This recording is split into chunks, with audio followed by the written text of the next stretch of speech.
tous et bienvenue pour une nouvelle review Transformers avec aujourd'hui le Mechfans Toys Advance, je sais pas trop quoi, Galvontron. Voilà, c'est ça, donc Mechfans Toys Galvontron, donc qui va bien évidemment être Galvatron. Advance 07, voilà, donc je sais pas combien il y en avait avant. C'est une version oversize, donc une version XL du Wars in Pocket Tyrant de DX9. Donc c'est un chaos, c'est une copie d'une compagnie tierce, donc voilà, même pas une copie de Hasbro directement, mais d'une compagnie tierce, parce que ça c'est la nouvelle mode. On a les compagnies tierces qui faisaient des compagnies tierces qui faisaient des copies de Hasbro, notamment des Masterpiece, et maintenant les compagnies tierces se font des copies entre elles. Bon, bref. Donc Galvontron, voilà, on voit très bien l'illustration, la boîte est plutôt jolie, hein, voilà, au demeurant. Derrière, on a la figurine et le mode robot, donc la scène du film. Voilà, bon, pas grand chose d'autre à dire, il arrive, hop, voilà, dans ce petit... Alors, la boîte est très solide, un bon gros carton, voilà, hop, il arrive là-dedans, voilà, il est comme ça, bon, rien de sensationnel. Commandé chez tfdirect.com, puisqu'a priori ce sont les seuls pour le moment à le proposer, voilà. Donc il arrive avec cette petite notice, donc voilà, un très belle notice en couleur avec des photos. Bon, la transformation est pas bien compliquée, donc il n'y en a pas vraiment besoin, mais c'est un petit plus. Et puis chose pas trop mal non plus, il arrive en plus avec ceci, donc la matrice de commandement, donc qu'il a en ses possessions un court instant dans le film de 86. Donc très sympa d'avoir rajouté ça. En plus, voilà, elle est plutôt jolie, elle est bien brillante. Voilà, franchement sympa. Un bon petit truc en plus. Bon, la mettre sur le mode véhicule entre guillemets, parce qu'on peut pas vraiment appeler ça un véhicule, ça n'a pas d'intérêt. Bon, on verra après. Donc Galvatron en alt mode, c'est un canon. Donc de toute façon, c'est en ça qu'il se transforme dans le film, enfin une espèce de tank sur chenille, voilà. Donc forcément, le mode véhicule casse pas trois pattes à un canard, si je puis m'exprimer ainsi. Bon, il faut comprendre que à la base, c'est un jouet de taille Legend. Donc là, il est un peu plus gros, donc forcément, ça fait ressortir un petit peu les défauts qui peuvent passer un peu mieux sur un Legend. Mais du coup, la transformation, voilà, va être relativement simple.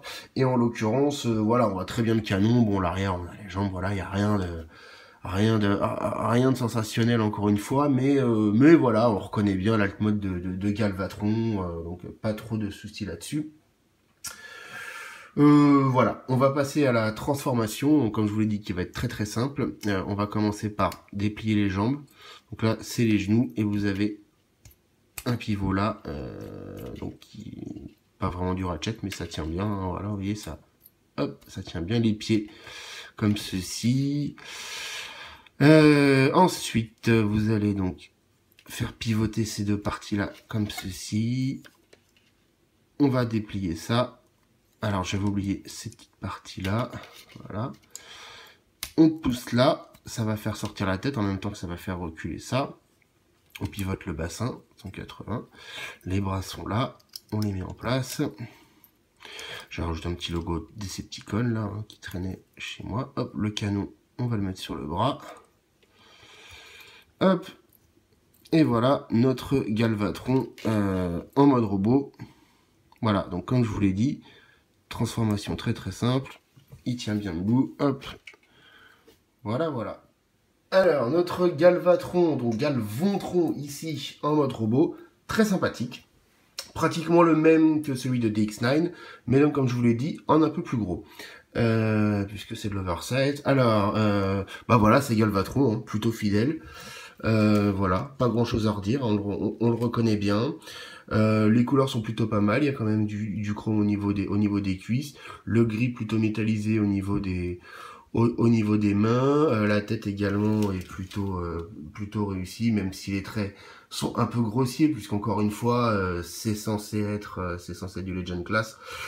Bon voilà, deux trois petites différences avec le DX9. Au niveau des chenilles à l'arrière, normalement elles ont pas tout à fait la même tête, elles ont un moulage différent, et puis on peut les pivoter. Là non, c'est pas bien grave. Le look de la chenille, ça passe. Et autre petite différence, alors ils ont changé ça, je sais pas pourquoi. Par contre, ils ont rajouté cette petite partie grise que Galvatron a Ah bien, si je ne dis pas de bêtises. Oui, vous voyez, on voit bien qu'il a ces parties grises là. Donc petit détail en plus sympathique. Voilà. Non, il est vraiment, vraiment, vraiment joli. Voilà, un jouet plutôt simple, enfin, un design assez simple, forcément, mais plutôt joli.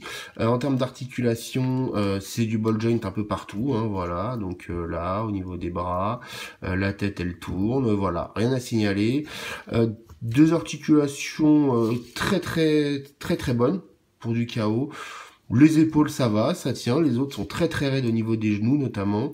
Les pieds, c'est du ball joint, mais malheureusement, comme il y a les espèces de parties en plastique autour, bah, on peut juste bouger comme ça. Voilà, ça va pas vraiment bien bouger. Mais pour autant, c'est une figurine qui est plutôt posable.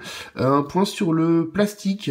Le plastique, c'est un espèce de plastique bizarre. C'est pas du plastique souple, mais voilà, je sais pas, une espèce de plastique qui fait pas vraiment très pas merdique, hein, c'est pas ce que je veux dire, hein. Il tient, voilà, il est solide, hein, il y a pas de souci, aucun souci là-dessus, mais je sais pas, c'est un espèce de plastique bah, un peu souple, ouais, enfin je sais pas, c'est un plastique un peu différent, mais bon voilà, pas de souci en termes de qualité, hein, ça passait très bien. Bon, voilà, quelques détails en plus n'auraient pas été de trop, mais en l'état, il me plaît beaucoup. Vraiment, je suis très content. Le DX9 me plaisait bien, sauf que je les trouve très très chers, donc le DX9 m'aurait plu, voilà.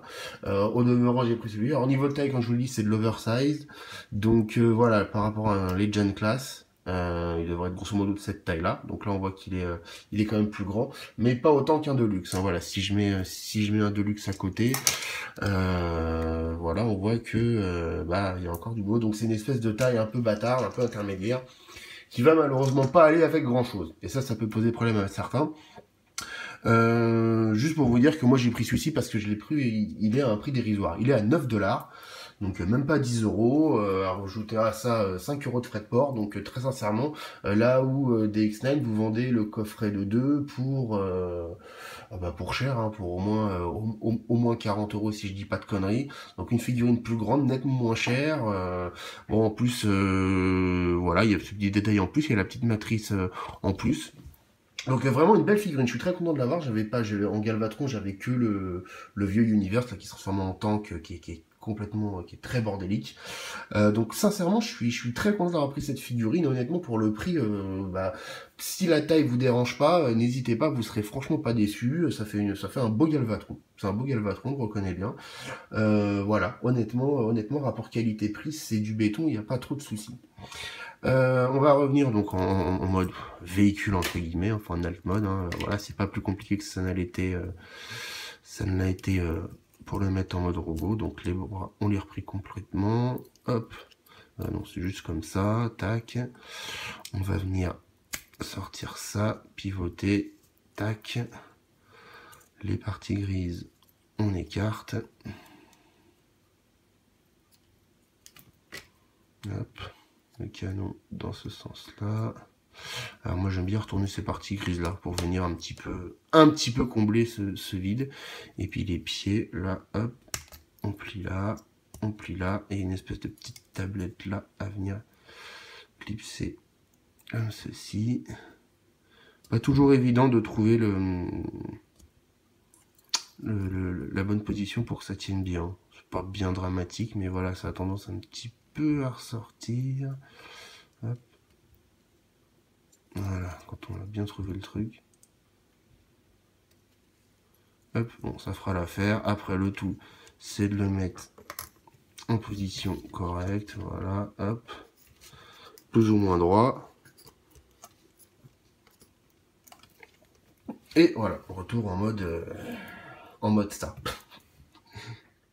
Voilà, quoi vous dire de plus sur cette figurine? Je pense qu'on a fait le tour, hein, voilà. Encore une fois, une figurine assez simple, c'est censé être du Legend Class, mais honnêtement, c'est un bon Galvatron. Il a un bon look, voilà. Pas énormément de détails, mais dans l'ensemble, ça passe très bien. Il manque rien. Peut-être quelques petites articulations en plus, notamment au niveau au niveau des biceps, mais sorti de ça, franchement, très très bonne figurine, bien posable, rapport qualité-prix, c'est super bien, franchement c'est une figurine qui vaut vraiment pas grand chose, donc si pour vous si pour vous l'échelle n'est pas super importante honnêtement, ouais c'est une très très bonne figurine, il n'y a aucun regret à avoir, voilà, elle coûte pas cher, elle est vraiment très très bien, je suis très content très très très content de cette figurine, vraiment je l'aime beaucoup, donc voilà n'hésitez pas, n'hésitez pas, voilà. Et ben je vous remercie de tous avoir regardé cette review, je vous dis à la prochaine, salut.